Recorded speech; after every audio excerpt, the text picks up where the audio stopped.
Welcome to Off the Hook Sports for Thursday, October the 5th. No sound effects today because there's no Dave Hooker. He is in Massachusetts visiting his son on a college trip, I guess you could call that. As I mentioned yesterday, UMass was the game. Caleb, I'm here with Caleb Jarreau, by the way, so it's the Caleb Show. As I mentioned yesterday, Caleb, I don't know if you watched the show, but UMass was the game that Tennessee won in 2017, right before Butch Jones lashed out at the media saying Shy Tuttle fell on a helmet, and that's how he had to get stitches. And then he said, "What do we want out of our media?" So it's going to be Caleb Jarreau and Caleb Calhoun doing the show for you today. We got a lot to get to. Josh Heupel spoke with the media yesterday, talked about some injury news. We're going to kind of break down specific players he was referring to. On top of that, should Tennessee use a specific return specialist on offense? That was a little slip of the tongue there. There is somebody named Tennessee Williams, obviously, very famous arts person in American history. How big was the South Carolina win for recruiting purposes? The NCAA has updated some rules with the transfer portal, scholarship limit, and unofficial visit rules. We're going to get to that.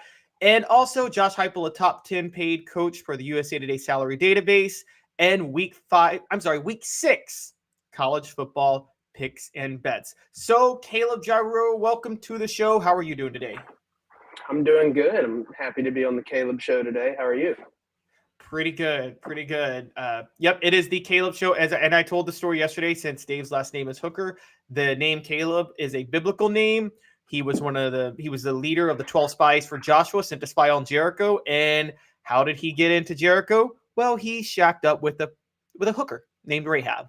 So that's where the name Caleb comes from. So we were meant to work with hookers, Jarreau. And so isn't that, don't you love how I can draw those connections? Yes, I feel like every time I'm on here, I get a new connection. Well, let's go ahead and dive in. We're going to start the show with Josh Heupel speaking yesterday. He spoke to the media ahead of Tennessee's bye week. And what really stood out to me, and we're going to get to this, is he spoke about players who missed the South Carolina game who he expects back by Texas A&M. There were 3 specifically. They were all hurt for the game. Dante Thornton at wide receiver, Andre Carrick at offensive line, and Jeremiah Crawford at offensive line. All 3 missed the game. Heupel said he expects all of them back for Texas A&M. But, Jarreau, I want to ask you the question first. Who does Tennessee need back the most among those 3? I would have to say Dante Thornton, honestly, just after the Brew McCoy injury. I know he's been sort of a lackluster addition compared to the preseason hype he got, but you lose Brew McCoy and now you're down one receiver. If one more person gets banged up in that receiver room, you're relying on, Caleb Webb, Chaz Nimrod. You're going all the way down to, a Nate Leacock to keep the wide receiver room going. So I think even though he's been kind of not lived up to expectations, kind of had a rough start to the season, he's still a veteran guy who has a lot of boom potential and a lot of natural skills. So I would have to lean Dante Thornton just after the Brew McCoy injury, but you can make an argument, I feel like, for the offensive lineman too, because that unit's still struggling a little bit. Yeah, it's not Dante Thornton. And I would have said Dante Thornton too at the beginning of the year with the Brew McCoy injury. It's Jeremiah Crawford. I don't want to knock Dane Davis. I thought the right tackle position was fine last weekend against South Carolina. Texas A&M's front 4 is significantly better than South Carolina's front 4. And you need Jeremiah Crawford for that game. He actually, if you really watch him, he hasn't been a significant drop-off from Darnell Wright. Now, Darnell Wright's amazing, but Jeremiah Crawford has been very reliable at right tackle when he's in the game. Theoretically, you would say Andre Carrick or Dante Thornton because they both actually fill a void at left guard and wide receiver. But the problem is, I don't think Andre Carrick, I'm going to say it, Jarreau, I want to know what your thoughts are. I just don't think he can play at this level. I think he was overrated. Yeah, his build is kind of doesn't look right for an offensive lineman. He doesn't look like he's got the weight that you need to be able to throw around in the SEC. And another thing is, unlike a John Campbell who started at Miami, Andre Carrick struggled to get in the rotation at Texas and then came to Tennessee and was kind of inserted immediately. So you kind of saw it already that he wasn't the guy when he was a Longhorn compared to, another offensive lineman transfer, John Campbell, who started at Miami and transferred for the sole fact that he just wanted more attention. to help his draft stock. So now he's making a good contribution. Andre Carrick hasn't had that same transition, and I feel like he adds good depth just to have a veteran body who, whether he makes the block or not, I feel like he probably knows where to go at the right time. But yeah, I'd have to agree with you. I don't think he's necessarily ready at the SEC level. I think he has a year or two of eligibility, so he could obviously get there. But even at its barest, he's a veteran guy who can give you some depth on the line. Very true. Very true. And you would think that Dante Thornton would be that for receiver. The reason I wouldn't be as big on Dante Thornton is he just, again, I told Dave about this yesterday. Look, and you've covered some practices, so you might be able to provide more insight than I could on this, but I'm seeing the raw talent from Dante Thornton, but I'm seeing a complete lack of effort all around. I mean, I just got to say it. I've called it disgraceful. I've seen a guy who does not care to fight for any ball, any jump ball, any 50-50 ball. The only impressive play he's made all year was that catch against Florida where Joe Milton dropped the only dime Joe Milton's ever dropped in his life. And it was on a third down play, but I haven't seen Dante Thornton go up on any of those type of balls. And I think that at this point, I just don't think he cares. And I think he took his NIL money to come to Tennessee, and I think he says he doesn't really care about anything else. And I'm calling him out. I hope he hears this. I'm going to say it straight up. I don't think Dante Thornton cares, and so I don't think it's a big deal if he's back on the field. I think Chaz Nimrod, Caleb Webb. I know you talk about going deep, but all these guys were fringe 4-stars coming out of high school, depending on the recruiting service you go by. So with a year in the system, I feel like you can trust Nimrod, Caleb Webb, or even Nathan Leacock, who, by the way, if you remember, made a lot of headlines last year during the bowl practices as he was an early enrollee. So I just think you're likely to get one of those guys to be able to fill the void. And also, again, I think Dante Thornton being out there is just, I just think he's just an 11th guy and utterly useless because I don't think he's going to do what you need a wideout in this position to do. You know, I think Dante Thornton's probably been hindered by injury some. And you also have to remember, I mean, the offense has either been the wide receiver screens or over the top, but you haven't seen a lot of intermediate game. And I feel like we almost have to see the intermediate game for Dante Thornton to shine. I will say, though, with the absence of Brew McCoy, you probably won't get another wide receiver out of any of the names listed that can block like Brew McCoy did. You just don't have another receiver built that way. So even if you don't have a Dante Thornton going up for jump balls, like you say, I still think the blocking is going to be the biggest thing with Brew McCoy out. And your wide receiver game is going to struggle because with Brew McCoy on the outside, you're basically throwing to a running back.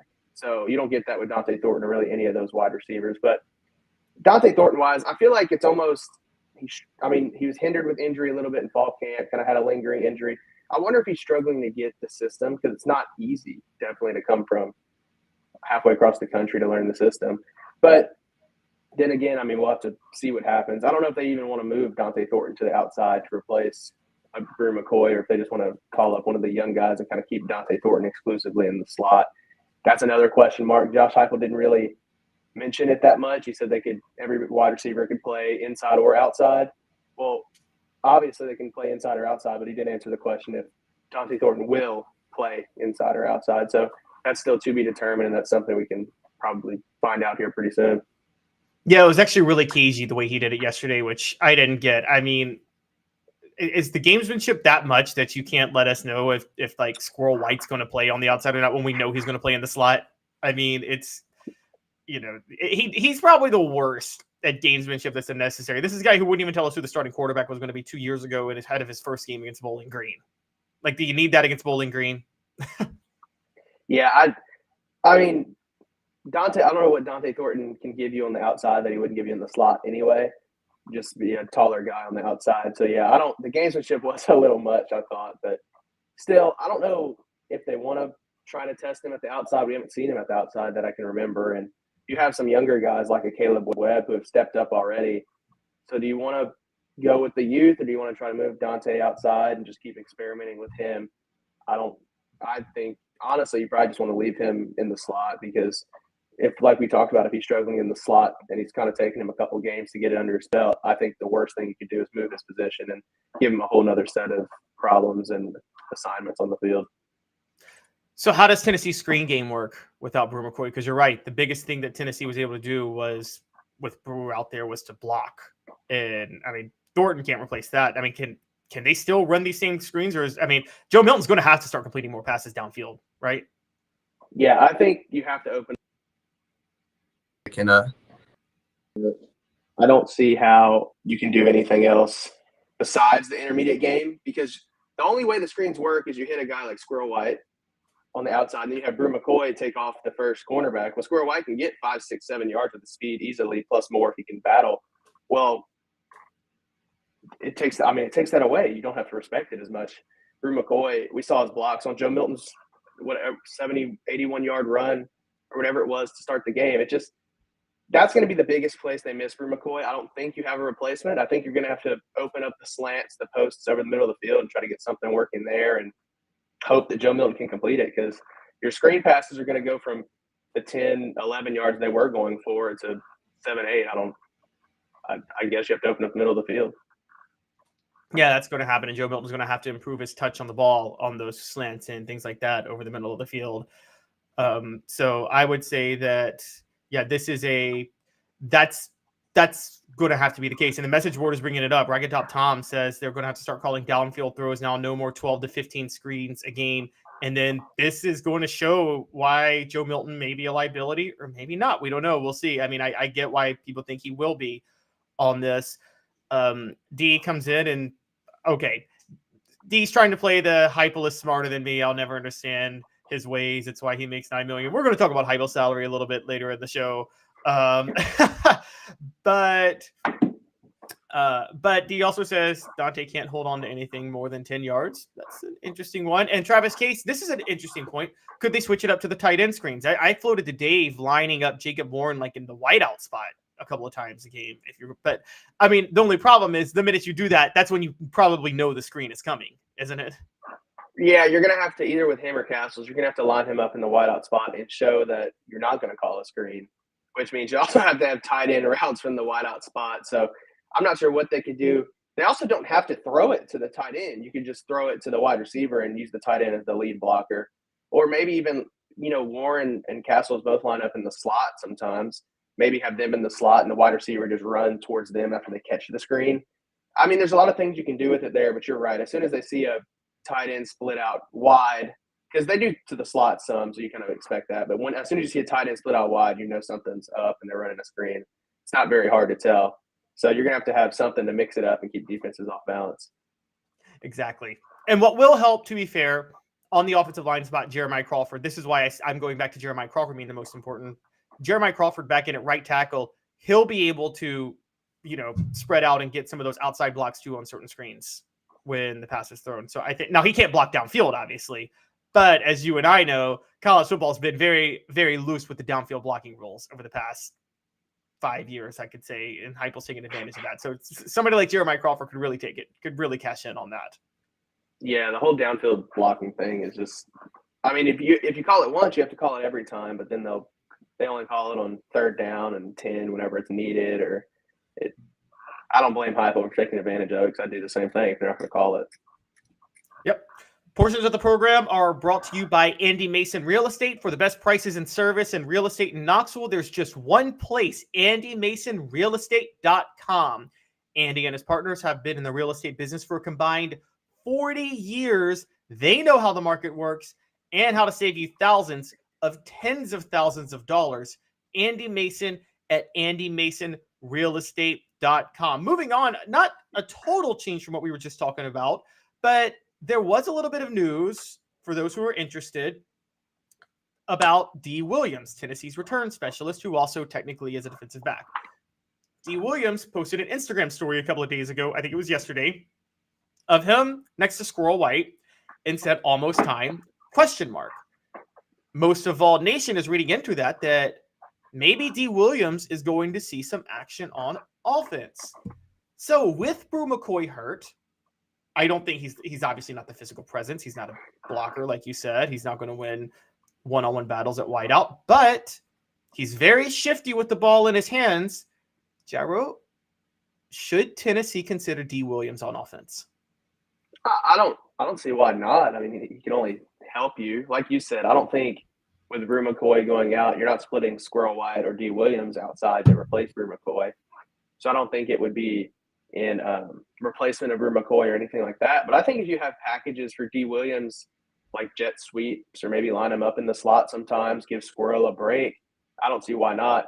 It makes it even more important now that Dante was hurt. Squirrel had to play every snap, which I know they don't like to sub on offense, but still you want to get those guys a break sometimes so they're fresh near the end of the game. So if D understands the offense enough, which I'm not sure if he does, he could at least give Squirrel a break in the slot sometimes. He's a playmaker. I think if you just put the ball in his hands, he'll get some yards. We see it on the returns that always happen to get called back for holds, but he's able to make something happen. I'm with you, and I think you do alternate D and Squirrel White in the slot because you're right. They don't like to sub. They don't like to sub on a drive, but they like to sub every other drive. They like to put different players in for every other drive, and then you play the whole drive. That's how they keep you fresh in this offense. And the opposite of Spurrier, you probably don't know this, but in the 90s, Spurrier had about 3 games where he alternated quarterbacks every play. He would bring in a separate quarterback, call the play for the quarterback, and bring him in. It was just the craziest thing. It helped. He upset Florida State doing that in 97, but he lost to Tennessee doing that in 98. I think that I am with you that I think you could alternate D. Williams and Squirrel White. And also playing the slot receiver specifically that's one of the positions where it's kind of easy to pick up this offense because you're just running go routes half the time anyway. Let's be honest. I mean, it's not what you're doing. Yeah, I think if you put D out there and just tell him don't jump off sides, I think you're don't false start. I think you're good because there's only certain things he would have to do. You just know if it's run or pass, and then like you said, run his go route or run left or right. I think it definitely wouldn't hurt. And if they don't have a backup slot receiver, which you assume they don't after Dante's injury, then I don't see why you don't put him out there and give Squirrel a break. Or if Squirrel gets shaken up, just have D as a backup plan. Yeah, that's where I'm at too with you. I mean, it's at least he's a backup, but then you could alternate them. I mean, look, this could be, to go back to our last segment, this could be, if they do this, it could be an indictment against Dante Thornton. Forget his health. It could be they just think D. Williams would be more reliable in the slot than Dante Thornton at this point, which that's crazy to think about. But am I taking a big leap on that? No, I think you'd be right. And I'm curious to see D. Williams catch the football because we haven't seen a lot of people or a lot of wide receivers in this offense be consistently catching the football. So I wonder if D can catch passes from Joe Milton consistently, and I wonder what that looks like. I'm curious if we're going to get – he's going to post a video, too, to go along with his Instagram story so we can see if he's sure-handed at the slot spot. Well, given Joe Milton's touch, I'm telling you, if you're not already a receiver, I don't think you can just plug a guy in to catch those 100-mile-an-hour fastballs over the middle.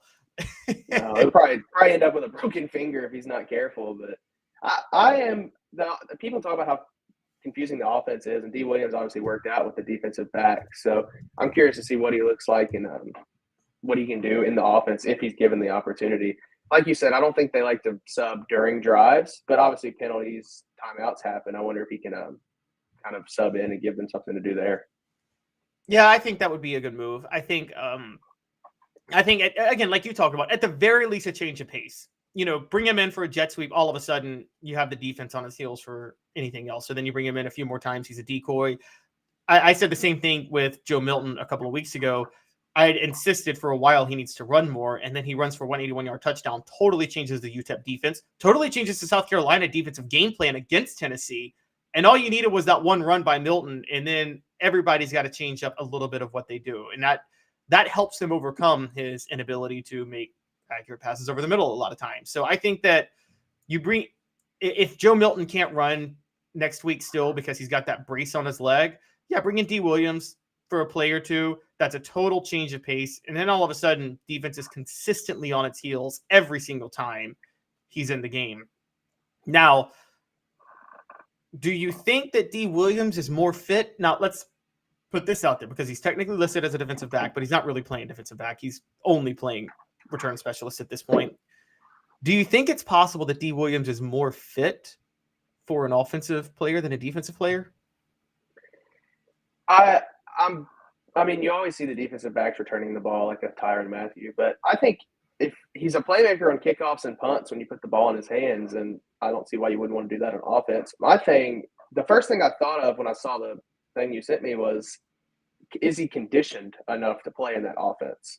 I guess because he's only returning kicks and punts. Is he conditioned enough to, run a go route, then go back to the line of scrimmage, then run another go route, and then do it for 7, 8 plays consistently would be my only question if you want to leave him in long.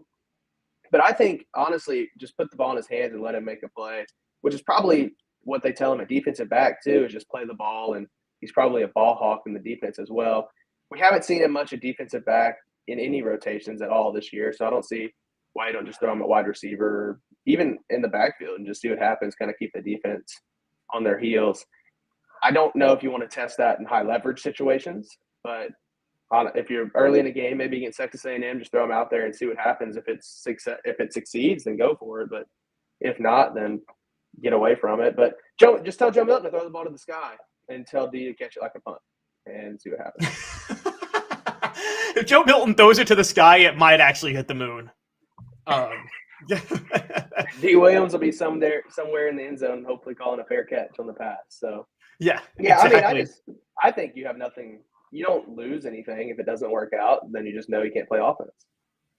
Yeah, I agree, and maybe even line him up at running back on a play just for the heck of it, just hand him the ball, because with just don't run it in between the tackles. Yeah, well, on the right side it's okay with Cooper Mays and Javonte Spraggins, but don't run the other it side might get him killed. Yeah, the other side will get destroyed.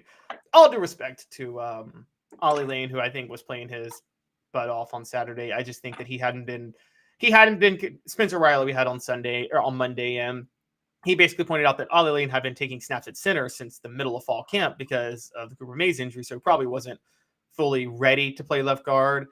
Andre Carrick was hurt and can't play left guard, so I'm sorry to say that out loud, but yeah, that was a very tough ask for Ollie Lane to go from the first 4 games at center to find out on Thursday that, hey, we need you at guard. And I think he did fine for what he was doing. I'm just saying, like, if those running backs can take a hit anywhere in between the tackles. My only thing with D. Williams would be if you throw him in between the tackles and he gets a big defensive lineman on him. There's no big defensive lineman tackling him on kickoffs. So that would be the only thing there. I think jet sweeps or get him on the outside of the tackles and let his speed go to work could be very successful. I still think, like I've said before, just test it and see what happens, because you're not losing anything if it doesn't work, because you still have a good punt returner. Right, exactly. And we got a question from Daniel. Any info on Cam Seldon's progress? I don't think there's an issue with Cam Seldon's health. I just think that, look, guys, there's a lot of running backs that make noise in the spring as a smokescreen. And I just think that Tennessee has 3 good running backs right now in Jalen Wright, Jabari Small, and Dylan Sampson, and you're not really going to see any other running backs this year.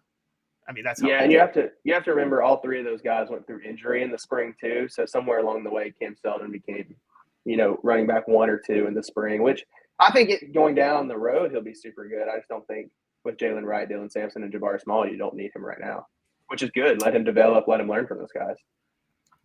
Yep. Rocky Top Tom has the joke of the day, and Dave is going to kill me because I'm going to show this message when I talk about Joe Milton throwing it to the moon. And for those on our message board, Rocky Top Tom said that he'd missed the moon and hit a certain planet that is right before Neptune in our solar system. We'll just say that. One quick question on this. Here's a question of the year from Orange Blood. Why can't Joe take snaps under center? We something do victory formation from the shotgun in our own end zone. Taking snaps under center is harder than you guys think when you practice in an offense like this and you're always in the shotgun. It's not easy. It's actually easier to get into shotgun after practicing under center all the time than it is to get under center after practicing in the shotgun all the time. It's actually a lot more complicated under center. And I just don't. They had Hooker do it a few times last year. The one time I saw them do it this year was on a 4th and 1, and they got stopped on the 4th and 1 because John Campbell whiffed on a block against Virginia. I haven't seen them do it otherwise. We're not going to see a lot of Joe Milton under center this year, even on short yardage plays, are we, Jarreau? Probably not. I don't like the shotgun on 4th and 1, 3rd and 1, or on the goal line. I think you should be able. And now with Cooper Mays back, I wonder if we'll see it a little more. Calhoun, I wonder if they were worried with, you already have a new center and you throw in another wrinkle like going under center. I wonder if that's maybe why they didn't do it as much. I would like to see, Joe Milton, with Cooper Mays pushing Joe Milton just QB sneak if they're ever on the 1 yard line. He's massive. I don't see why that wouldn't work. So I would like to see it more on short yardage situations. I don't think we will see it more on short yardage situations. We'll probably just see a wide receiver screen. Yep, I agree. When we come back, we're going to talk a little bit of recruiting news. Tennessee had a lot of visits in the stands last week against South Carolina. How big of a deal was that for them? And also some NCAA rules that might affect a lot of teams on the recruiting trail. We're going to talk about that. Stick with us. We'll be right back. 2 minutes. Got cataracts? We can fix that. Never miss another moment. With a little help from Doctors Campbell, Cunningham, Taylor, and Hahn at cctis.com.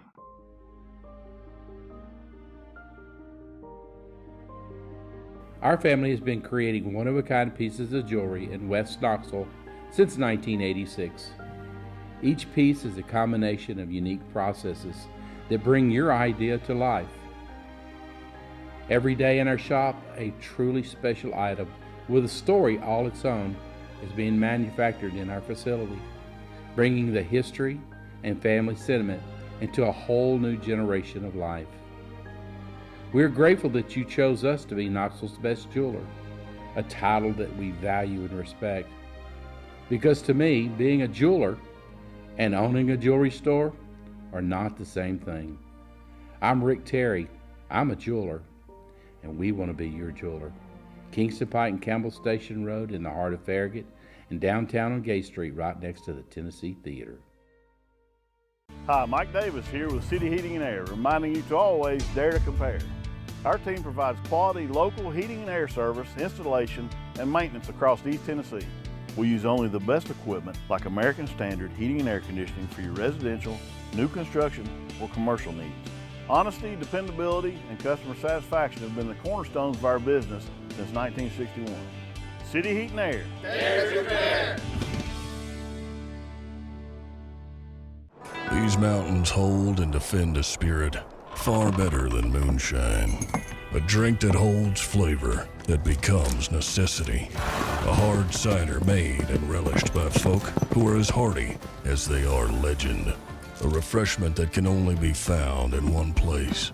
With a taste that makes you say, give me 3 bottles of the good stuff. Tennessee Cider Company, where necessity can be found. Welcome back to Off the Hook Sports. It's the Caleb Show again today with Dave Hooker out. Guys, please hit that like and subscribe button and turn your notifications on. We crossed a milestone yesterday, 3,000 subscribers. An incredible, incredible accomplishment that we consider for ourselves, given the fact that we started this thing, we're talking 16 months ago. So we're very, very proud of that. Please tell a friend. We are doing something really, really special here. We're having a lot of fun with it. And again, please hit the like, subscribe, turn notifications on. You don't want to miss it. This is the best place for college football coverage. I'm just going to tell you that right now. We are the most objective people in the world. There's not a close second. And so we're objective, we're entertaining, we're fair, and we love all of you guys. So I want to move on to a little bit of recruiting news, and I've got our resident recruiting expert here in Jarreau. And so last week, Tennessee had a lot of people on hand, a lot of prospects on hand for the South Carolina game. Those prospects got to witness the dark mode uniforms, Neyland Stadium at night, which was so wild that Spencer Rattler thought Tennessee treated it like a Super Bowl because he wasn't used to loud night games, not realizing Neyland Stadium is always loud like that when you're playing an SEC team at home, and that's semi-competitive. And then they got to see Tennessee win. Jarreau, I want to get to some prospects specifically if we can, but before that, how big of a deal do you think just the win itself in that setting was for Tennessee in recruiting? Yeah, I think when you're going to bring recruits out and have a big weekend, that you need to win the football game. And I feel like they won every facet of the game. And especially for the big recruits, like you ran the ball well, you got wide receivers involved, you had a pick six, good defense. I think every prospect there was probably watching their position group. And I feel like every position group played good on Saturday night to impress the prospects and beat South Carolina with the dark mode uniforms on, with the environment like it was. I feel like you checked every box, and we see schools all the time bring out, a ton of recruits for these games, and then they end up losing the game, and the recruits are kind of left wondering why they even went to watch that team play. You didn't have that on Saturday night. You had Tennessee win, and I feel like they checked every box. The environment was on top. I mean, the team played well. It's everything you can ask for a big recruiting weekend, and I figure that they'll probably have some success down the road from it. Yeah, and it's one thing and you're right, they had to win this game because the long-term stability of the program was at stake, and that matters to recruits as much as anything. It's one thing if it's 2021, Heupel's first year, and all of this hype is happening, and you lose a game then, like the Ole Miss game that year that they lost at home. It's one thing if you lose that because it's the first year for Tennessee. It's not really a red flag for program stability long-term. So all you really need to sell at that point is the excitement of the fan base. And you can tell the recruits, yeah, we lost this game, but you're going to be a part of taking it to the next level. It's harder to sell that your third year. So you actually have to win. And particularly winning against South Carolina, which is a crucial recruiting battleground state for Tennessee. I talked about this after Tennessee beat Clemson in the Orange Bowl. Tennessee relied heavily on South Carolina when they were in their heyday. I mean, all four of their starters on their defensive line in 98 came from the state. They need to cash in on Clemson declining as a program, and they need to make sure they need to make it very clear South Carolina is not on their level. And it's even though last year happened, I do think Saturday night, don't you, Jarreau, gave a vibe that they let recruits know we are a step above South Carolina in every way.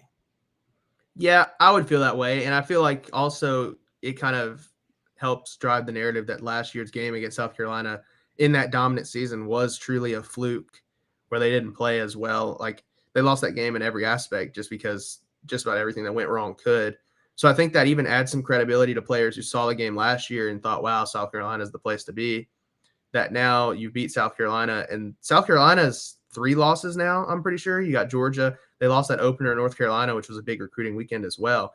So you're just establishing yourself better than South Carolina in every aspect now. And like you said, there's a lot of battles even for prospects not in South Carolina, just prospects considering South Carolina, that Tennessee can now say, hey, why would you go over there? We just beat them on our home field and you were there watching it. Yeah, and last year, Cam Pringle, Mazio Bennett, they're at Tennessee if the South Carolina game doesn't happen. It's just that simple. Moving on to prospects this week, let's talk a little bit about some, Jarreau. How did some of these prospects react to going to that game on last Saturday? Because Tennessee had a lot of players in the stands, didn't they? Yeah, I think overall it was good. I think the biggest one for Tennessee probably was Daniel Hill. He's a 4-star running back, listed as an athlete, but he's going to be a running back that was visiting Tennessee. This staff really wants another running back to pair with Peyton Lewis, and now they've kind of tabbed Daniel Hill, as that guy, 6'1", 220. South Carolina was probably his top school coming into Saturday, and he took his official visit this weekend where Tennessee beat the brakes off of South Carolina at Neyland Stadium.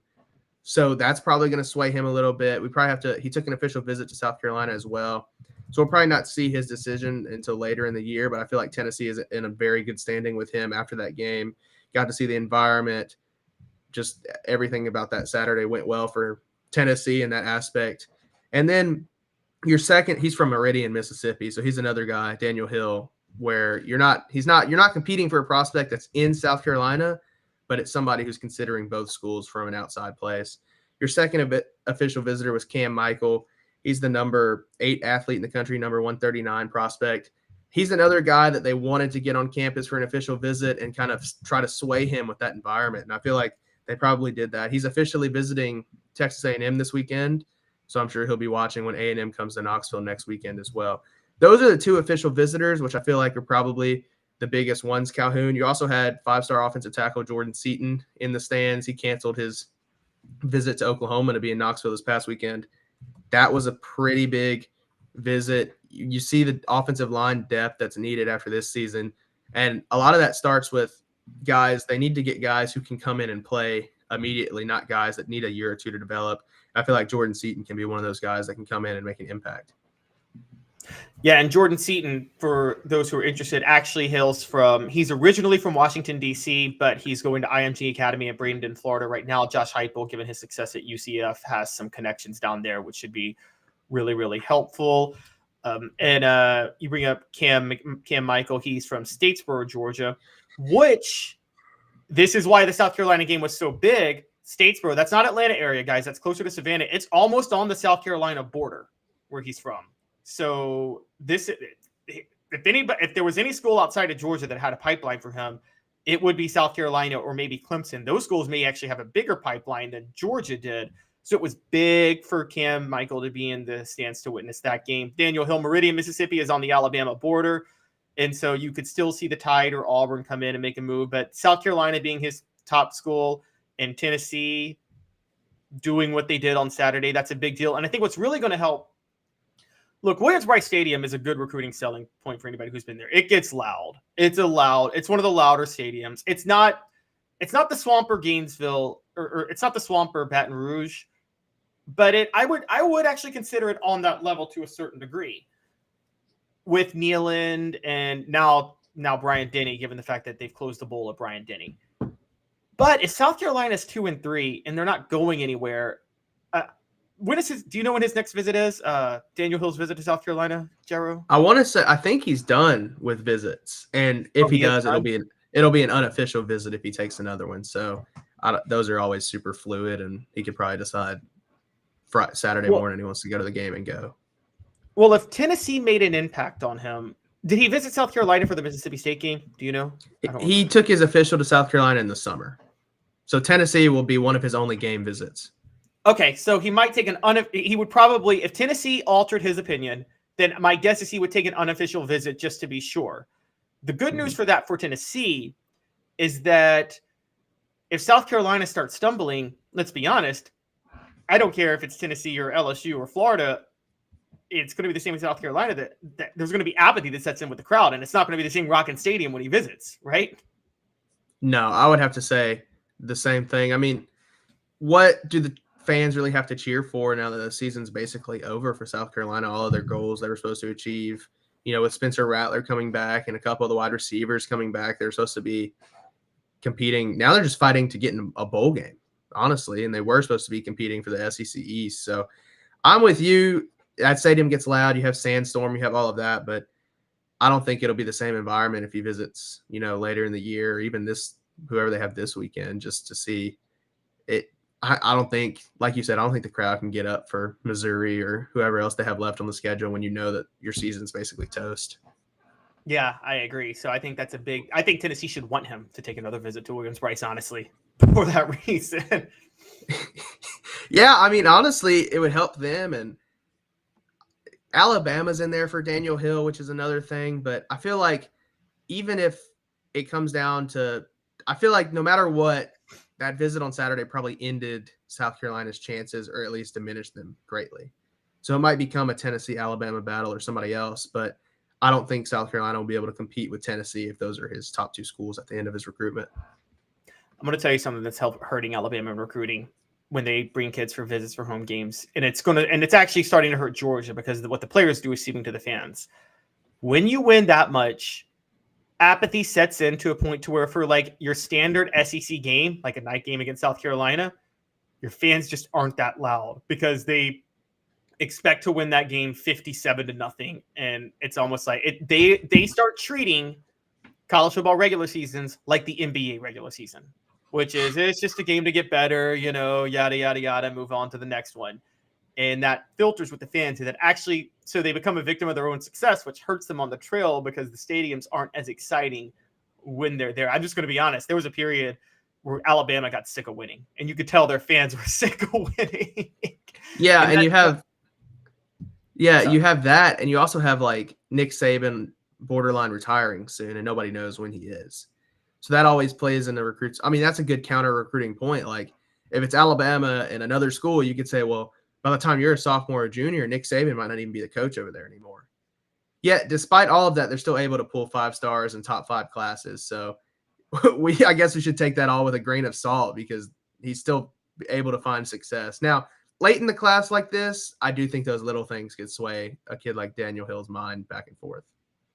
Yeah, I agree. Because the ones that we're thinking about it rationally, which if you think rationally, you commit to Nick Saban because you look at your NFL potential, that those guys make those commitments in the summer, which, by the way, you're not going to commit to South Carolina in the summer for that, because there's no proof that Shane Beamer's doing that for you. There's no proof that he's getting you ready for the NFL. But yeah, I agree. And it's in these players at this caliber, once they start becoming fringe 5-stars, NIL is not going to sway them as much because they're looking at they're not dumb enough to sacrifice an NFL career for a few extra $1,000 at playing college ball. They're just not. Yeah, I think it was The Athletic who did a big research like database thing, and they found that 5-stars, whether you go to the worst SEC school or the best SEC school, still are drafted by the highest percentage. So that, I mean, you're right. They're looking at NFL. They're not worried about money, or you would think they're not worried about stuff like that. I'm sure winning championships and going to a winning team obviously plays a role, but also if you're playing on a winning team, then you're probably going to get drafted anyway. So it all kind of goes hand in hand. I agree with you. Yeah, where you get drafted is more important than your NIL, because where you get drafted is where it determines your guaranteed contracts in the NFL. And so that's the biggest focus for college athletes, is where they get drafted, particularly 5-stars who know they're going. Want to move on a little bit to some more somewhat recruiting news. There was the NCAA Division I Council met, I believe it was yesterday, and they changed a lot of rules. So there's 3 specific rules they changed. And I want to go through each of them, but then we'll first talk about which one's the most important. So the first rule they changed, they dropped the 25 player per year scholarship limit. So the NCAA's rule was you can never have more than 85 scholarship players at a time, and you can never sign more than 25 players per year. They got rid of the 25 players per year and just said 85. You just can never have more than 85, and it's your choice on how you want to go about that. The second change is the transfer portal window reduced to 45 total days per year for every sport. Now, it's different when those windows open. There's 15 days here, maybe 30 days here, 20, whatever. But it can't be more than 45 days per year. You have, if you're an athlete, 45 days to make a decision on the transfer portal window. And then the next one is they have banned photo shoots on unofficial visits. That Gucci Mane song photo shoot came into my mind from like 2009. But which one of these is the biggest deal, Jarreau? Well, I can tell you, in my opinion, the least is the transfer portal, for the simple fact that most of those kids know they're transferring but like the portal doesn't open and they're like, oh, I want to transfer now. Like, you're transferring way before. So I would say the portal is definitely the least. And then honestly, the scholarship, the 25 limit hasn't been enacted since COVID, I believe. I would probably say that's the biggest change, because if you have a 25-person signing limit, you don't get what Dion did at Colorado. So I think you expedite kind of reviving programs when you can sign more than 25 guys and kind of rebuild programs. And in all honesty, for a team like Tennessee or a lot of SEC teams, I don't think you're often approaching that 25 limit anyway. I think you're usually about 19, 20, 21 kids per class anyway. So I think that's probably the biggest overall, but I don't think that affects Tennessee as much. The unofficial photo shoots, I'm not sure what the point of changing that was. I don't know who was affected by getting photos taken on unofficial visits. I feel like that was partially like a motivator for kids to take unofficial visits. Yeah, I think that might be the big thing. They just don't want the unofficial visits. But like, I think kids take unofficial visits to help. One, Dave and I talked about this. You should be allowed to take as many visits as you want to try to determine. Now, that doesn't mean you have to be pampered by the school every time you go, but you should be allowed as many visits as you want to make your decision. They're taking these unofficial visits because they want to. I mean, they want to make sure they want to be sure about a decision they make. I mean, this is their future. Like we're sitting there criticizing kids when they're waffling about things. This is a big deal, and it's your future. I mean, for every Tennessee fan that might complain about that, guys, Peyton Manning didn't commit to Tennessee until January of '94, a month before National Signing Day was when he committed. And I think he visited during the '94 ice storm, like 2 weeks before. And so, he never even had been in Neyland Stadium for a football game, but he just had a connection and felt something right about the place. It's so a little bit of history lesson for you guys here. I'm with you. The scholarship limit's the biggest one, and it hasn't been around since 2019. And Dion definitely took the most advantage of it. There's going to start being a question of what it does is it resets the market for coaches. You're not getting 4 years to turn around a program anymore. You might get 2 with the scholarship limit, with no scholarship limit, because it's going to be like, oh, you can just bring in the talent you want. So quick history lesson. You might not know this, but Johnny Majors won his national title at Pitt because there were no scholarship limits. Now, Johnny Majors takes over Pitt in 1973. and has the largest signing class in history. I think he had close to like 45, 50 guys or something like that. Included in there was Tony Dorsett, and just signed every single elite player he possibly could. The next year, the NCAA put in the scholarship limits. Well, that whatever class at Pitt won the national title in 76. And Tennessee goes and hires him in 77. And the scholarship limits are in place, which obviously the scholarship limits require you to be a lot more meticulous with how you go about offering and things like that with your class. Well, because Johnny Majors had to be more meticulous, it actually hurt him a little bit. And he never did replicate the success he had at Tennessee that he had at Pitt. But he had the success at Pitt because he signed a gigantic class in 1973. And he was never able to do that again. And that created... So I actually think the scholarship limit is the Johnny Majors rule because of what he did at Pitt in 1973. And so it's kind of funny how that works out, because that class, him doing that, raised his profile enough for Tennessee to hire him back home in 1977 and totally altered the landscape of Tennessee football history. So just kind of an interesting tidbit about that. I bet you didn't know that, did you? I did not know that, but I do know that now that Deion did what he did at Colorado, you won't see coaches like Billy Napier have the leash that they're going to have in the future, because everybody's going to be compared to him. I feel like it's kind of changed the landscape, and now that there's really no signing limit, it's just, I mean, the floodgates are open for, if coaches don't win or in 1, 2, 3 years, just hire another guy and see if he can do it. Yeah, I agree. And also with Deion at Colorado, you're right. Billy Napier's leash is doubly short, because don't think for a second Florida's not going to try to open a checkbook for him now. And given the fact that he went into Florida State, that'd be the best coup they could ever pull off, just to get Deion as head coach. Yeah, and I mean, the loss at Kentucky and Billy Napier's comments to the media, it does not seem like things are going well in Gainesville anymore. Even after the win to Tennessee, like, I thought that would at least buy him another year, because you beat Tennessee at home, stadium was full, and then you just kind of go to Lexington and do the complete opposite. It's crazy what they have going on. Yeah, Florida's a better team at night. This is all about when teams practice. You know this. Tennessee practices. They practice at like 7, don't they? So I think they start meetings at 7 and then practice at 9. Yeah, so Tennessee's up early and practicing. And Florida, I think, does the late afternoon practices. And so when you play a noon game at Kentucky, who also practices in the morning, that's going to favor them. But when you play a home game against Tennessee at night, that's going to favor you. On top of that, Tennessee's banged up with Cooper Mays. The swamp is imposing. Florida put everything they had into that game because they knew that, like, Billy Napier's career was hinging on that game. And so I think that they literally just utilized everything they had to make sure they won that game. And so I think now coaches just aren't. Look, who's the last successful coach that by his second year did not at least have 9 wins one season? Jimbo still has a job, doesn't he? Yes, did he have but 9 wins? Florida State, he did his second year. I mean, but at Texas A&M, I don't think that did up. he?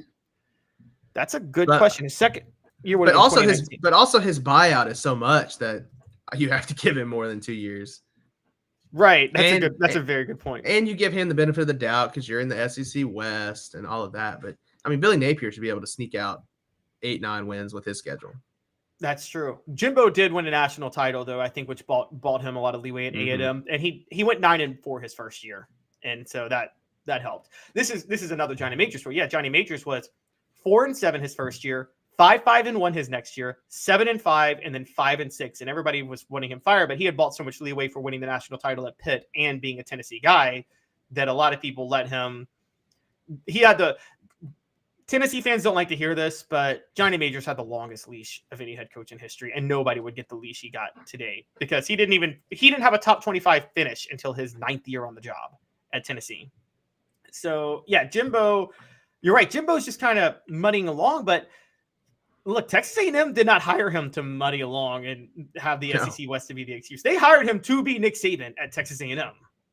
And now Texas is entering the SEC, so Jimbo no longer can just get kids because he's in the SEC. Because before, like, for the longest time, you just go to like a Texas high school and say, hey, 4-star prospect, we're in the SEC, Texas is not, you should come here. Now Texas is in the SEC, Texas is having success, And A&M is just kind of, like you said, mudding along. I mean, obviously Connor Wegman got hurt, now you have Max Johnson, but what was Wegman doing before that was going to like stroke confidence in A&M? Yeah, not much. As a matter of fact, I'm questioning Jimbo Fisher's and Bobby Petrino's acumen because I watched Max Johnson against Arkansas and he was better than Connor Wegman. I'm just going to be honest. But also, when you watch Max Johnson's film at LSU, it was very, very, very, very, very up and down. Like he'd have a super good game, and the next game would be like 3 picks and a fumble. And so I wonder if they also saw that too. I just don't think they had a choice, really. And I mean, you had to go in the portal and get Max Johnson. The A&M situation is wild because they're always at the top of recruiting boards, and you have the talent. And then also, speaking of Bobby Petrino, just that hire in general kind of raises questions about Jimbo Fisher. So, yeah, they did not hire him to do what he's doing, but I also don't know if they can afford to fire him yet. Yeah, it's true. And also they have the NIL budget that should allow them to get, and maybe this new scholarship rule will actually help them. They could just sign a bunch of guys in one class with a bunch of NIL money. The one thing I would say, I mean, I've had a joke. A&M is the Mets of college football because you're talking about a program that has all the resources to have had multiple national titles and be as storied as the top 10. And I don't think they have one national title. And so it's kind of hilarious to look at. Like they are the most underachieving program in the history of programs in college football, or maybe even any sport, because there's no reason for them to not have been a blue blood for a long time. Yeah, I'm kind of with you. Why doesn't A&M just sign 30, 35 kids and then see who sticks?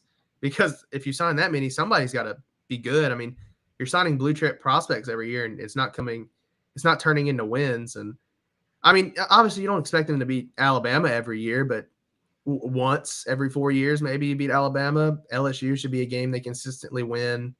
It's just schools like that. And then they always have a dud. Like whenever, for what Jimbo Fisher is being paid, I would expect, or it would be expected, I would say, for A&M to be favored in Neyland Stadium with the roster he has and what he's getting paid. But I would highly doubt that A&M is going to be favored when they come to Neyland Stadium. Oh yeah, we talked about this last night before Alabama this week. The early line is A&M by 7, or I'm sorry, Tennessee by 7, which is I think a really high line in favor of Tennessee. Yeah, but I think it's probably accurate with the way where A&M's at right now. Now, for what Jimbo's getting paid and the talent they have on that roster just by straight recruiting rankings, it shouldn't be that way. But that's the way it is, and I think that's why, I mean, Jimbo's struggling over there. Yeah, it is. It is. And some are just overachieving, or some players are just underachieving. Now, Walter Nolan has finally, it seems like, reached his potential, and I think Tennessee is going to – I think that was an NIL move for him to go to A&M, honestly. But so I'm not going to say – I also think he was from Texas, too, wasn't he? I'm pretty sure he moved from Texas to here. Okay, that could make sense because he spent a lot of time in Memphis, Chattanooga, and Knoxville. So it was – Yeah, I don't – but, yeah, I agree with you. And he was the one that was trying to, like, draw up transfer rumors, too. So – even though he's reached his peak, it's not really like the program is, he wasn't a quiet guy, put his head down and worked. He was posting on Instagram about thinking about transferring and stuff like that. So even though he is reaching his potential, you still just it doesn't feel like the program is where it should be with them. Yeah, it doesn't feel like players care about being there. You're right. That seems the culture. But Jimbo Fisher did say, they're not going to sign the 35 to 40 guys because I don't know if you know this, Jimbo Fisher, when Texas A&M was losing last year, he said this is good for us on the recruiting trail because we can get guys who want to play immediately now. And I'm like, wow, smart. The more you know. Lose games on purpose. Reverse psychology. Load up 5 stars and then lose to get more 5 stars and then try to win. I mean, it doesn't make much sense. But I agree with you. It just doesn't feel like they're where they're supposed to be. And when I think of Texas A&M and you think of like the big alumni base and like Aggies and the band and the midnight yell and all that stuff, the number one thing is like they're proud of Texas A&M no matter what, like no matter how crazy it looks on the outside. And then your players aren't even like proud of Texas A&M. It's just not, it's an indictment on your program, really. It is. It's a culture thing. And by the way, there was a culture problem at Florida State before Jimbo Fisher left. So this is 2 places he's been where there's been a culture problem. So psychologically that's an issue. Jarreau, thanks for hanging with us. I know you got to go before the end of the show. I really appreciate it. You were amazing today, and thanks for all you do for us. Yep, the Caleb and Caleb show is now just the Caleb show. It is. It's now just the Caleb show. I appreciate it, Caleb. I'll see you later. Thanks. Have a good one, Jarreau. When we come back, we're going to do some predictions, and I've got some coverage to do about Josh Heupel's salary, believe it or not. So we're going to talk about that, and we're going to have a little bit of fun. Had a bad week on predictions, but I'm going to come back this week. So stick with us. 2 minutes. Be right back. Sun, sand, and salt water, the beach is a very relaxing place. Unless you wear contacts. Ow! Open your eyes to the best the beach has to offer with LASIK vision correction from Campbell Cunningham Laser Center. Ah. Sports Treasures in North Knoxville is one of the South's largest sports cards and memorabilia dealers, featuring over 10 million sports cards from vintage to modern. Sports Treasures carries a full line of hobby boxes, singles, autographed memorabilia, Tennessee Vol collectibles, fan cave decorations, and so much more. See a museum full of collectibles at Sports Treasures, 4819 North Broadway in Fountain City, and Sports Treasures on Facebook. Sports Treasures, where the real sports fan goes to shop. Have you seen the latest TriStar Hats Co. product? TriStar Hats Co.? What's that?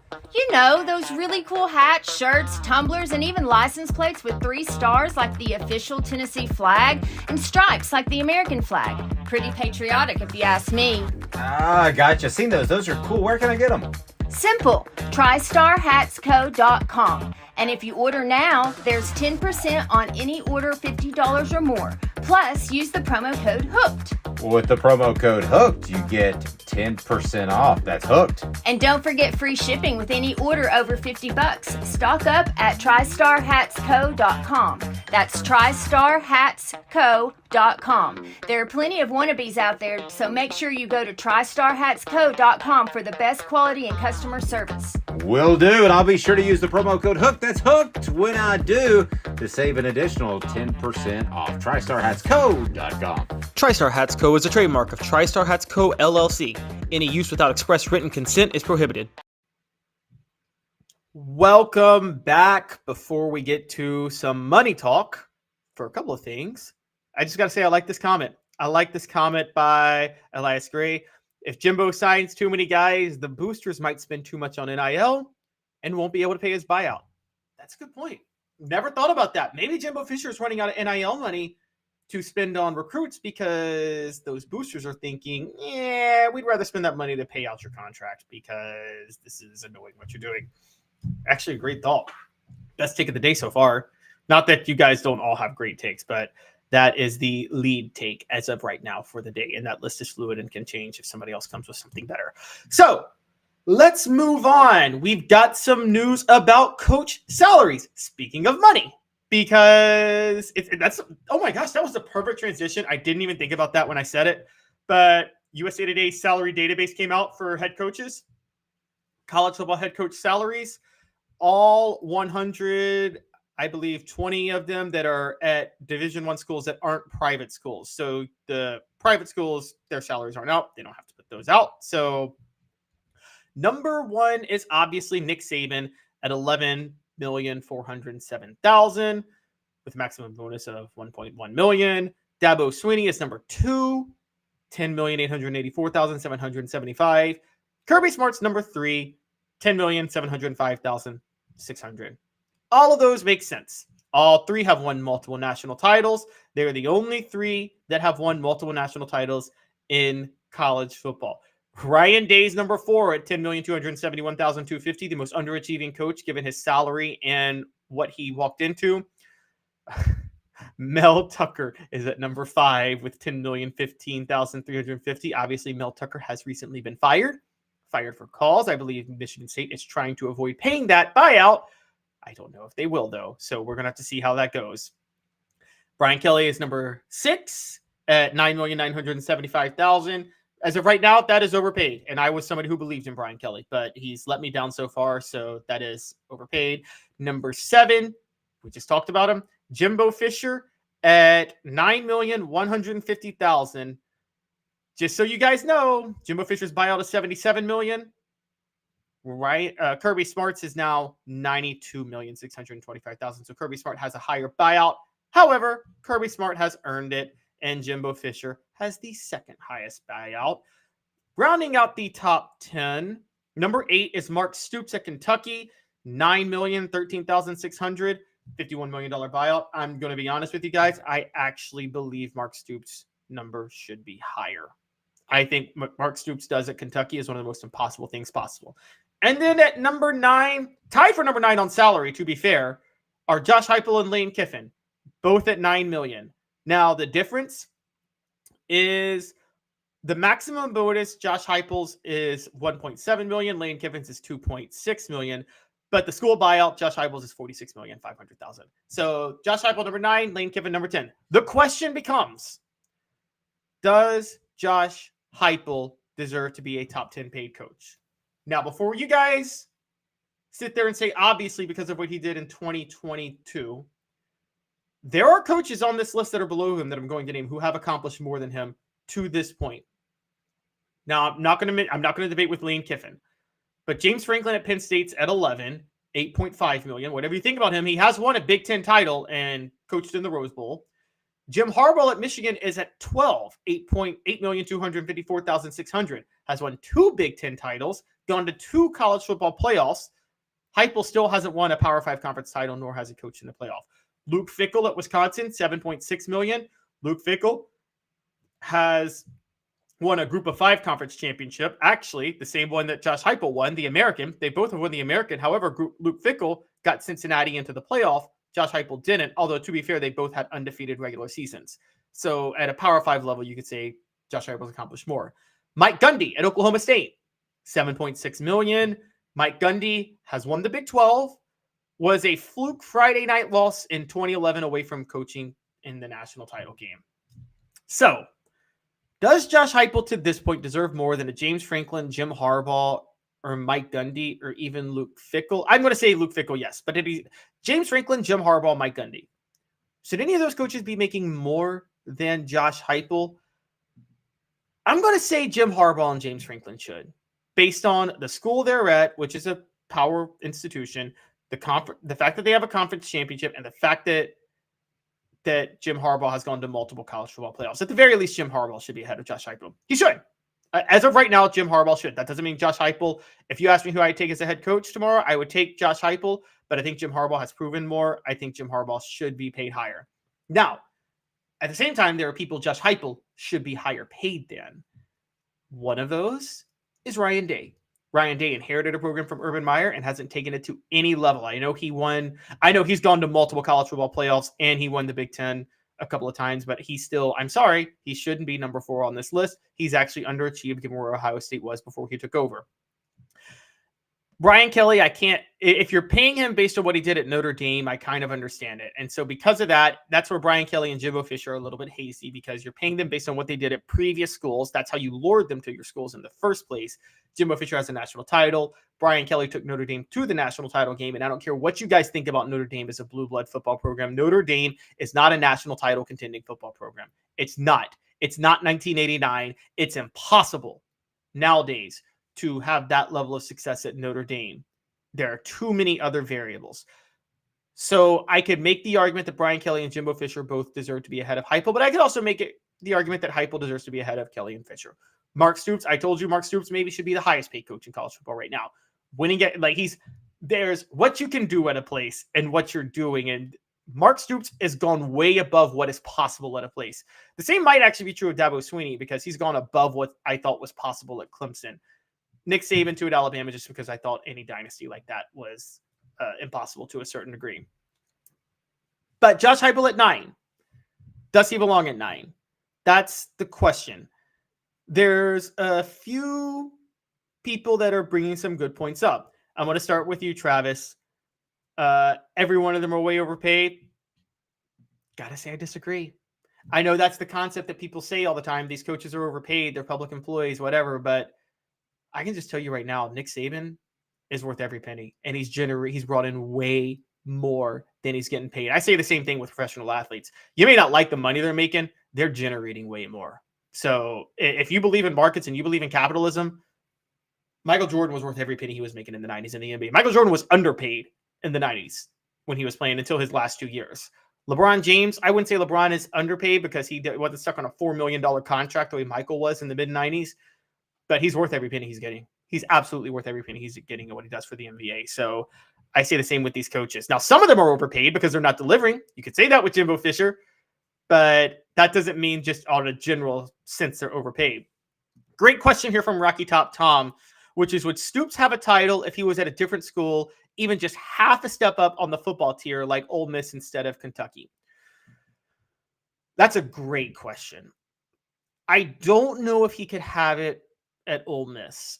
Ole Miss is a harder place to win at than people realize. Lane Kiffin wants out of there. I love Oxford. Oxford's an amazing place, but it's a hard place to win for a few reasons. I know they had some history in the 60s. I'm just going to say this, and I know this from the inner workings of the school and the history. When the SEC integrated in the late 1960s, 1970s, Ole Miss had a bit of a notorious hostility to it. I'll just say that. And that's hurt the school's reputation for 30 to 40 years and made it really, really, really hard to recruit at Ole Miss high-profile athletes on a national scale. I don't know if Ole Miss, if Mississippi State or Ole Miss were kicked out of the SEC, like if Mississippi State was kicked out, then yeah, Ole Miss could win a national title because the football talent at Mississippi State is absolutely incredible. Now, and I do think Mark Stoops would actually have Ole Miss as a top 10 program, top 5 program year in and year out. Okay, right up time you bring A&M. Yes, if Mark Stoops is at Texas A&M, I think Mark Stoops has a national title by now. If they hired Mark Stoops instead of Jimbo Fisher in 2018, Mark Stoops would have had a national title by now, easily. A&M, Florida State, quite a few places, by the way. I think Mark Stoops would have won a national title at. I think he's an incredible coach. He's a great defensive coach, and he also has always been able to evolve offensively, and he hires the right coordinators. I think Mark Stoops is one of the greatest coaches out there. So it's just that simple. Vols Time says you should be paid more if you coach in the SEC. There's something to that. And also, G. Smith, 4-year sample size to make a fair assessment. Okay. All right. I could go with that too. And as Elias says, for people who says coaches are overpaid, Tennessee fans were screaming in the 2010s, pay a coach the money. I mean, pay a coach and the money will come. Yes, one of Tennessee's problems was they were cheap when they were hiring coaches. They also had a very, very, very, very, very poor businessman who was their top booster in Jimmy Haslam, who, as we found out later, his company was $4 billion in debt. So maybe he didn't have the money to pay coaches the way Tennessee thought he did. And maybe that was the issue. But yes, Travis says if Kentucky played in the ACC, Stoops would play for a title almost every year. Now, that's a thing to say because people bring that up with Clemson. But look, Clemson recruits better than Kentucky. It's in a better location for recruiting. And also, when you go to Kentucky, you know you're going to be second fiddle to basketball. That doesn't help with recruits. So even though Clemson's in the ACC, they do recruit better than Kentucky. I don't think Kentucky could replicate what Clemson did in the ACC. I don't. And if you question that, I mean, Mark Stoops has coached at Kentucky over a period of 10 years where for a while the SEC East, not the SEC, but the SEC East was bad. Now, while the SEC as a whole was a tougher conference, you guys have to remember there has been periods where the East was, I mean, the Big Ten East was tougher than the SEC East. You could actually make that argument this year. And so it's not like Stoops hasn't had a clearer path to winning the division. I mean, Missouri won the division, the second and third year in the league. So there are times when the East was down. I just don't think it's possible to do what you want to do at Kentucky. But I get y'all's points. And so you're right. And Elias is right. Kentucky is right there with Arkansas for one of the worst states in the SEC for talent. It is. And one thing Arkansas has that Kentucky doesn't is Arkansas can at least go into Texas and get some talent. Texas A&M joining the SEC, we kind of underrated how much that hurt Arkansas because Arkansas had a decent, credible program before that because they could go into Texas and sell being in the SEC and out-recruit Texas A&M, Texas, and Oklahoma. Now with all three of those schools in the SEC, Arkansas is just in big, big, big trouble as a program long-term. So I think we're all pretty high on Mark Stoops. I'm with you guys. I think Mark Stoops has maxed out what's possible at Kentucky, just like Bear Bryant maxed out what was possible at Kentucky in the 40s and the 50s. Josh Heupel's probably where he needs to be, but I do think it's clear cut that Jim Harbaugh should be making more than Josh Heupel right now. And that's my only pushback on where he needs to be with his salary. As far as maximum bonus, you guys are going to love this. Kenny Dillingham at Arizona State has a $5 million maximum bonus. Hugh Freeze at Auburn has $3.3 million. Jim Harbaugh, to be fair, does have $3.275. Mark Stoops has $3 million. Lane Kiffin, $2.5 million. Kirk Ferentz, Deion Sanders, Matt Campbell, Zach Arnett, Jeff Brom. Now, maximum bonuses, guys, part of that is what we're talking about. Can you hit your maximum bonus at the school you're at? And that's not always possible. So that's where we're at with that. Kind of an interesting look overall with coaches' salaries.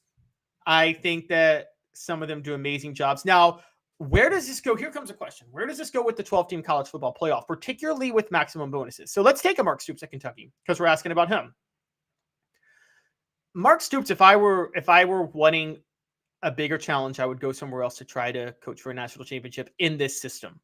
But with the college football playoff expanding to 12 teams, Stoops has a pretty good gig at Kentucky. He ain't getting fired. He's beloved as a coach. He's got too much credibility as the football coach there.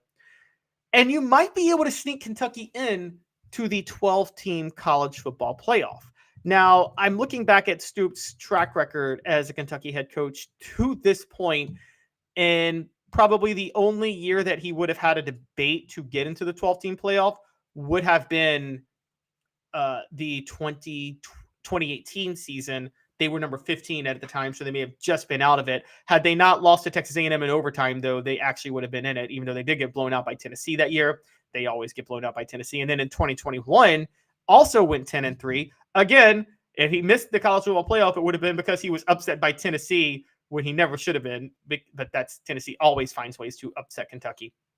So, but undefeated this year, a 12-team college football playoff, you might see Stoops staying at Tennessee. And so I think it's a big deal. I think it's going to alter what coaches do in the future because they will realize there's less pressure and they can still compete and reach the goal of competing for the national title with the 12-team playoff. It's actually going to limit to a degree the coaching carousel. You might not see Brian Kelly bolting Notre Dame for LSU if there's a 12-team playoff. I mean, that's the honest truth. Those type of bolts may not happen as much with the 12-team playoff. So that's going to be interesting to see where that all goes. All right. It's time for some picks. Week 6 college football picks and bets.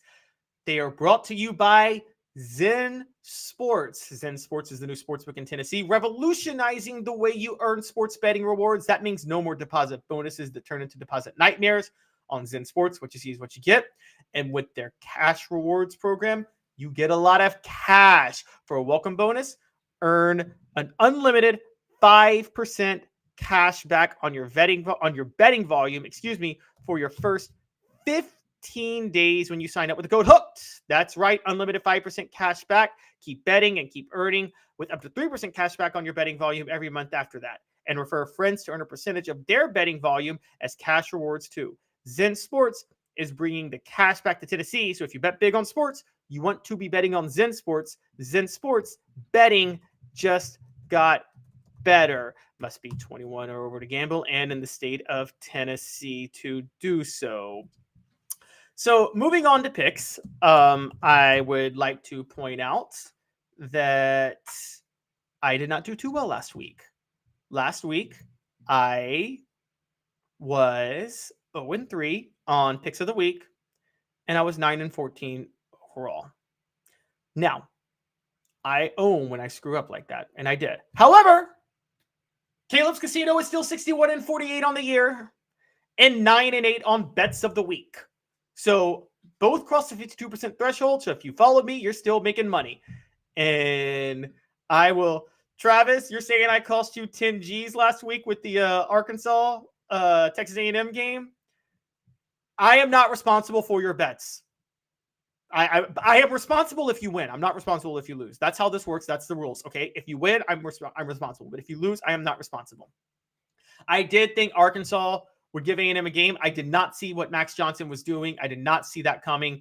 Nobody could have seen that coming. I take no responsibility for that because I'm never responsible if I lose. That's just how this works. Okay. So let's get to going with our bets for this week. So now we're going to do as we always do.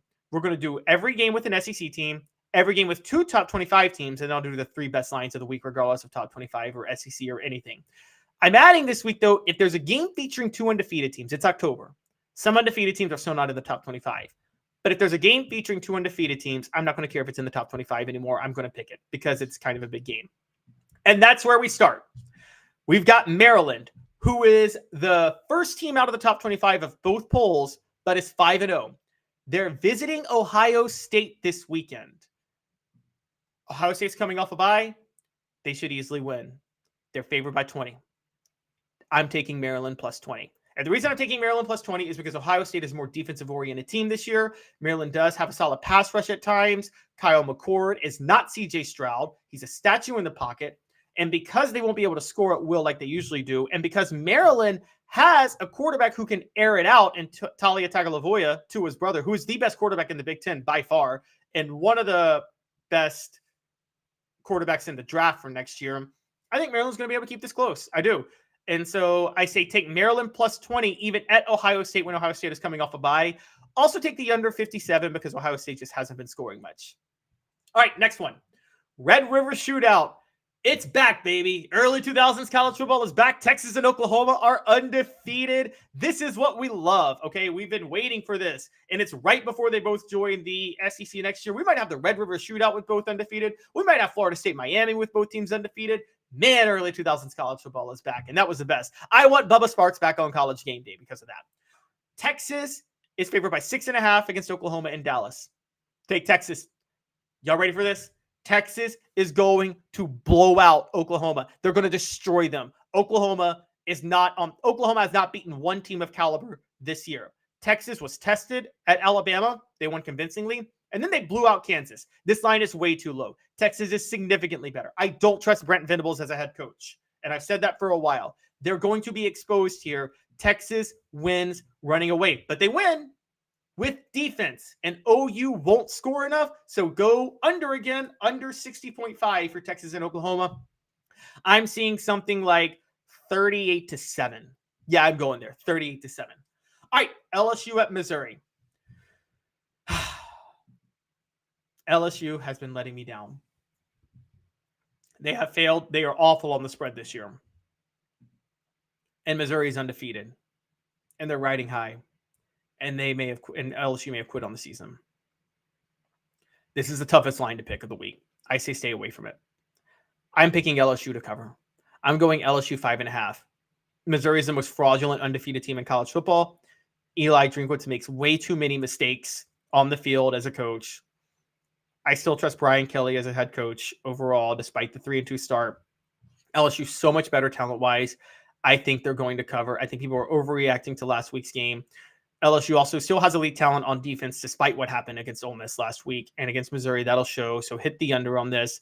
I think LSU wins something like, because the under is 64.5. It's not going to hit that much. I think the score will be something like 34-27. LSU wins. I think they cover and take the under. That's my big one. The game is being played at Missouri, but I'm still taking LSU. Next, Mississippi State versus Western Michigan. Mississippi State had a 2-0 start, but they have lost 3 straight. I would still take Mississippi State in this game. I think Mississippi State covers the 20.5-point spread. Western Michigan is a bad football team. They have finally decided to let Will Rogers loose. That'll be enough for them to blow out Western Michigan at home to cover the spread. I think that they'll hit a ton of big plays in the passing game. Don't read into what happened last week against Alabama. That's Alabama, and Alabama started to get on a roll. And speaking of Alabama and starting to get on a roll, Alabama, Texas A&M, the best game of the SEC this weekend. Alabama may be going to Texas A&M. They're covering that 1.5-point spread. Got no faith in Jimbo Fisher. Alabama has figured out how to use Jalen Milroe. They're going to be a run-oriented team that uses Jalen Milroe's legs and then rely on defense to win, and that's going to be enough for them. I still question Texas A&M's defense at the same time. So even though it's at Texas A&M, Alabama's going to cover. Now, Texas A&M will score a little bit because I actually am a believer in Max Johnson after what I saw last week. So I do say take the over 46.5. I say something, again, like 31-24 Alabama. So Alabama's going to cover. I'm pretty big on that and take the over. Florida Vanderbilt. All right. Here's an interesting one. Florida 18.5 favorites with Vanderbilt at home. Over under set at 52. Has Florida quit on the season? They lost to Vanderbilt last year. Maybe.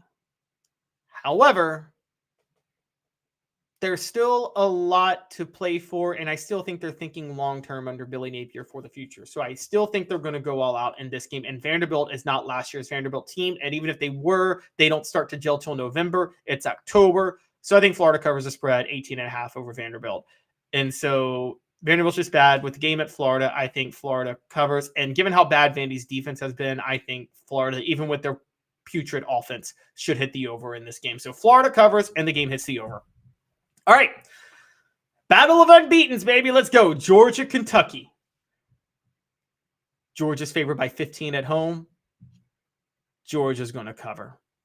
This philosophy that Georgia has some issues because they struggled to beat Auburn on the road when Auburn has Hugh Freeze as head coach. That's a rivalry game, and Auburn is clearly a good team this year, is ridiculous. Okay? This is the biggest overreaction. Georgia's going to take it personal. They're going to refocus for Kentucky, and they're going to beat the brakes off Kentucky. A few things on this. Brock Bowers is finally getting fully healthy. That's why they're using him more. Ladd McConkey is also becoming their top go-to receiver. He should be ready to go.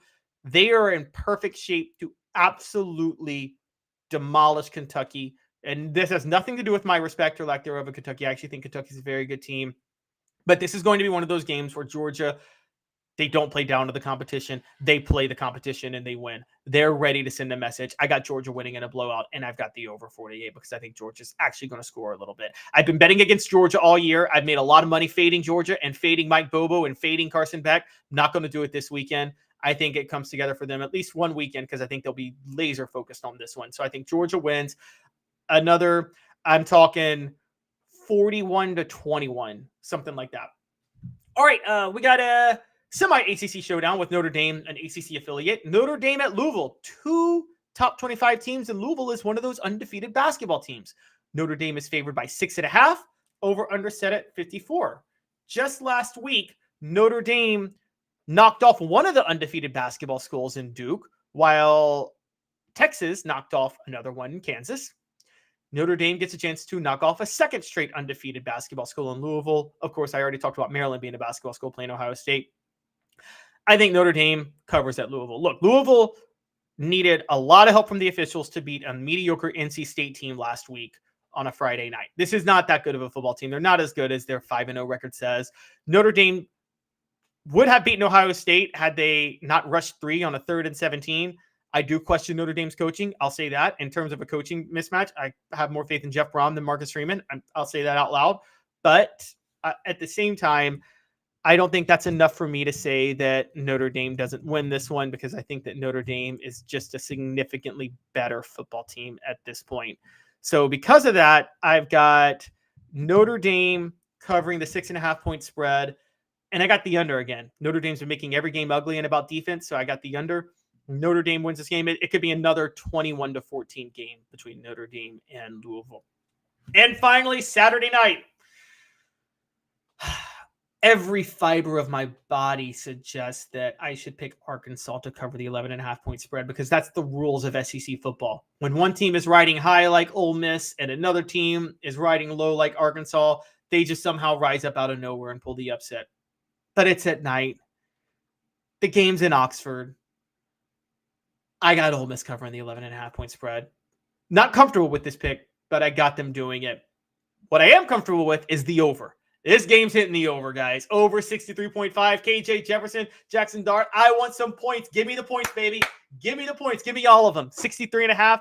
I love this. I love this. I'm thinking Ole Miss wins like 55-45. I'm sorry, 55-41. See, I'm barely talking myself into Ole Miss covering the 11.5-point spread now. So stay away from that if you can. But go all in on the over, baby. Go all in. I'm loving this. Ole Miss covers and the game hits the over. Let's see if we can set the over under at 100. Okay, so maybe I should go 56 to if Ole Miss covers and the game goes to 100, Ole Miss has to win something like 59-45. There we go. 59-45. Going for 100, baby. Let's hit it. Going for 100. All right. So now let's go for best bets of the week. First, Arizona State, Colorado. Well, yeah, Arizona State, Colorado. That's one I haven't mentioned. The over 59.5. Now, Arizona State has a horrendous offense. Colorado has a pretty questionable defense too. Meanwhile, Arizona State's defense is horrible. Colorado should score all over them without having to run the ball. So I think this might be Colorado's. I could see easily like a 45-17 type win for Colorado, at which point that hits the over 59.5. I think Shedeur Sanders is a better quarterback than Caleb Williams. He is a top 5 quarterback in college football right now, top 3 in my opinion. And so I'm extremely high on Colorado's offense throwing the ball in this game. I think that's going to be enough to torch Arizona State. So I'm all in on the over, baby. Give me Colorado on the over 59.5. And playing at home, Arizona State will score enough against a questionable Colorado defense to help this hit the over. Now, games I already picked, but they're my bets of the week. Texas and Oklahoma. Texas 6.5. Texas is covering. I gave you my reasons why earlier. Texas wins in a blowout. Now, here's the big one. Mississippi State, Western Michigan. I told you Mississippi State was going to cover. Also, I want you to go over the 56.5 in this game. Way over. Way over. Mississippi State's clicking on offense, Alabama notwithstanding, and Alabama should always be notwithstanding. Western Michigan gave up 41 points to Iowa. Let me say that again. Western Michigan gave up 41 points to Iowa, one of the worst offensive teams you will ever watch. What do you think Mississippi State's going to be able to do with it, due to them with Will Rogers? I think Mississippi State might hit this over 56.5 by themselves. This is a guarantee to hit. I'm talking 59-20 Mississippi State. Easily goes over the 56.5. Go all in with this one. This is my best pick of the week. I am sure of this. Mississippi State, Western Michigan, game hits the over. That is points, and points galore. That's my big one of the week. Mississippi State, Western Michigan, the over 56.5. I want to send a special shout out to Caleb Jarreau, who was on the show for the first 2 blocks.